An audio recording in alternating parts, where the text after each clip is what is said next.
क्या आपने कभी ऐसी सड़क पर सफर किया है जहां गाड़ी चलाना कम और खुद को संभालना ज्यादा मुश्किल हो जाए? क्या आप जानते हैं कि हिमाचल की सबसे अहम सड़कों में से एक अब सड़क नहीं बल्कि धूल उड़ाने वाला रास्ता बन चुकी है? और सबसे बड़ा सवाल, आखिर जिम्मेदार कौन है इस बदहाली के लिए? नमस्कार, आप देख रहे हैं हिमालयन 24 न्यूज और मैं हूं आपके साथ संजीव भारद्वाज। हिमाचल प्रदेश में सड़कों की हालत को लेकर अब मामला सिर्फ शिकायतों तक सीमित नहीं रहा बल्कि अदालत तक पहुंच चुका है। जी हां, हिमाचल प्रदेश हाईकोर्ट ने शिमला ठियोग नारकंडा नेशनल हाईवे की बदहाल स्थिति पर कड़ा रुख अपनाया है और अधिकारियों को जमकर फटकार लगाई है। मुख्य न्यायाधीश गुरमीत सिंह संधावालिया और न्यायाधीश विपिन चंद्र नेगी की खंडपीठ ने इस मामले पर सुनवाई करते हुए साफ शब्दों में कहा कि ये सड़कें अब सड़कें कम और धूल उड़ाने वाले रास्ते ज्यादा बन गई हैं। सोचिए, जब अदालत खुद ऐसा कह रही है तो हालात कितने गंभीर होंगे।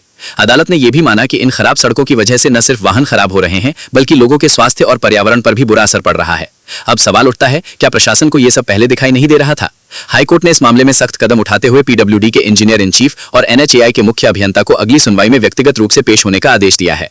साथ ही साफ निर्देश दिए गए हैं कि ढली से नारकंडा तक सड़क सुधार का एक स्पष्ट और समयबद्ध प्लान अदालत के सामने रखा जाए।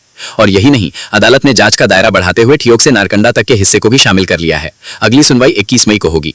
विधिक सेवा प्राधिकरण की रिपोर्ट के मुताबिक फागू के पास 2-3 किलोमीटर का हिस्सा अब भी बेहद खराब हालत में है। हालांकि कुछ हिस्सों में सुधार जरूर हुआ है, लेकिन अदालत ने यह भी साफ कहा कि देर से हुई मरम्मत के कारण सड़क की नींव ही कमजोर हो चुकी है। यानी जो काम हुआ है वो कितना टिकाऊ होगा, इस पर भी सवाल खड़े हो गए हैं। सबसे अहम बात, यह सड़क सिर्फ एक रास्ता नहीं बल्कि हिमाचल की एप्पल बेल्ट की जीवन रेखा है। यही सड़क किन्नौर और भारत चीन सीमा तक कनेक्टिविटी का मुख्य साधन भी है। तो क्या इस लापरवाही की कीमत अब किसान, पर्यटक और आम जनता चुकाएंगे?